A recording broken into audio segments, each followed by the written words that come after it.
So it's Mother's Day, and a lot of people have been asking me if I'll do something along the lines of Metroid May to go along with Mega Man March. And while I don't really have a whole thing planned out, I thought today in particular would be a good opportunity to talk about one of my favorite series ever, Metroid. Because for some reason that game has this huge motherhood theme going on, and if we're gonna talk about it, today's the day. Originally I was just going to make a video about Mother Brain today, but then I realized she's not the only mother in the series. In fact, she's hardly a mother at all. It's not like Mother Brain got preggo and gave birth to a bunch of little brainlings, so why do they call her Mother Brain? Well, it brings to mind things like mothership or motherboard, something that's the central command center at the heart of the operation, sending out commands to her minions like a central processing unit. Oh wait, that's exactly what she is. Mother Brain is literally a computer. That's all she really is, just an organic one. But let's not get ahead of ourselves here. So what's the story with Mother Brain anyway? Well, she first shows up in the original Metroid game for NES. All anyone knew back then, just from reading the back of the box, was that Mother Brain was evil and that she was going to use the Metroids to do evil things to the galaxy. So stop her, damn it. And the final boss fight against her is pretty simple. She's just a giant brain in a jar, and if you shoot enough missiles into her, she blows up.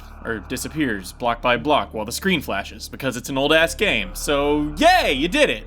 Okay, I guess that's it. Mother Brain's dead. Let's get out of here. And you know, it really was that simple back then, too. Sure, it was weird to have this game's villain be a giant brain in a jar, but hey, no one asked questions. She was a big evil mastermind that was going to use these Metroid things to take over the galaxy, and you blew her to pieces, and that was the end of that. At least until Super Metroid. But that's not the next game in the series. Metroid 2 is. And maybe we should talk about Metroid 2 for a second, because it's where the themes of motherhood really started to show up, because the final boss of that game is not only also female, but a mother. It's the Metroid Queen, and once she's defeated, Samus comes across the last remaining Metroid, a hatchling who upon emerging from its egg recognizes Samus as its mother. So we're 2 games in and we already have 3 mothers to deal with. Mother Brain, a mother only in name, the Metroid Queen, a full-blown brood mother, and Samus herself, who's really only a mother in the eyes of the baby Metroid because she's pretty quick to give the thing to the Galactic Federation for study. Okay, so back to Super Metroid. I said Mother Brain comes back and I wasn't making that up, and I'm about to drop some spoilers, so you've been warned. Anyway, at the beginning of Super Metroid, Ridley, everyone's favorite Smash Bros character, shows up and steals the Metroid hatchling you just rescued, and you spend the entire game trying to get it back. Well, eventually you find Ridley and whoop his ass and discover that the baby Metroid has gotten away. Not too long after that, shit starts looking awfully familiar if you've played the first game, and Metroid starts showing up, indicating that your whole extermination mission was pretty much for nothing. And this is where things start to get crazy. I already talked about this whole final sequence in great detail in my top 10 boss fights video,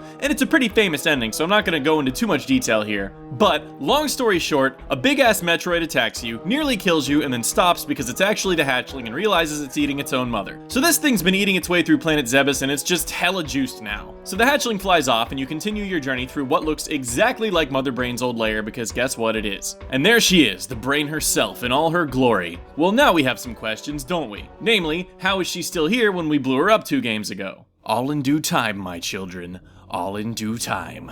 Well, the fight goes a little differently this time around. You still get to fill her with missiles as she sits helplessly in a glass jar, but once that part's over, the real fight begins. It seems Mother Brain got hooked up with some brand spanking new body and pretty much has Samus at her mercy when the hatchling flies in and starts sucking the life out of old Brain Mama here. The hatchling then proceeds to heal you and shield you from attack, but eventually succumbs to its injuries and explodes in a shower of guts and energy, granting Samus one final gift: the Hyper Beam. And with it, Samus unleashes a vengeance-fueled barrage of high-powered attacks right into Mother Brain's one-eyed bitch face until she disintegrates, never to threaten the galaxy again. And that's the truth. Mother Brain does die there, and that's the end of her. And the little bit you know about Mother Brain from those 2 games is really all anyone knew for a really long time. Oh, but times change, and we know so much more. Ever heard of the Chozo? They're the bird dudes holding all the power-ups, and they're the ones that built Samus's suit. They were an ancient race that had a hand in pretty much all of the major events in the universe leading up to the Metroid story. The Chozo were extremely scientifically advanced, but also very spiritual, generally using their technology for the good of galactic civilization, although it didn't always work out.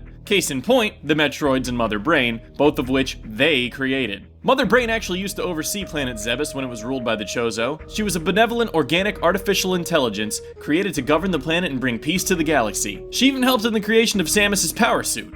Ironic, huh? Planet Zebes was a peaceful stronghold for the Chozo for a very long time, but everything changed when the Space Pirates attacked. They were a group of alien space pirates I guess that's pretty self-explanatory, huh? Anyway, they took over Zebes and nearly wiped out the Chozo, and it didn't take long for Mother Brain, being the superior intelligence that she was, to realize her planet's violent new inhabitants could serve her far better than the Chozo ever could, and she became responsible for the spread of the Metroids across the galaxy and the many, many crises that Samus Aran had to personally deal with. Hilariously enough, before the space pirates took over the planet, the Galactic Federation, aka the humans with good intentions that end up doing a lot of stupid stuff, visited Zebes, and the Chozo taught them how to build their own organic computers, opening up the possibility for a whole bunch of Mother Brains dreaming up ways to take over everything. And it almost happened, too. In Metroid Prime 3, we're introduced to these things called Aurora units, which are, you guessed it, artificial organic supercomputers, and surprise! One of them goes berserk. But you blow it up, and that's pretty much the end of that. Well, given the fact that the space pirates had the original Mother Brain, and that the stupid humans learned how to make Mother Brains, it's not too hard to imagine that the pirates just went ahead and made themselves a new one, complete with battle-ready chicken body in case she ever had to defend herself. Once they had their leadership back, it wouldn't be long until they were able to completely regain their foothold on planet Zebes and set the stage for Super Metroid.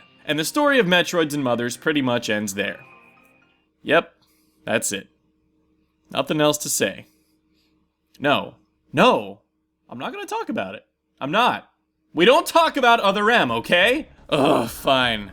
I guess this video wouldn't be complete without it, considering the title of Other M is a super clever jumble of the word mother, and the fact that Samus gets this distress signal called a baby's cry, and the whole game takes place on the bottle ship, and she can't shut the hell up about the baby, the baby, the baby, the baby, the baby, the baby, and the fact that the Galactic Federation made another artificial intelligence based on Mother Brain, and the final boss is another Metroid Queen. So yeah, a lot of motherly stuff going on in that game.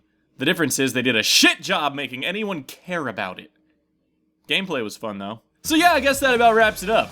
Now you know all kinds of useless stuff you'll never be able to apply in the real world, and be sure to thank me for that.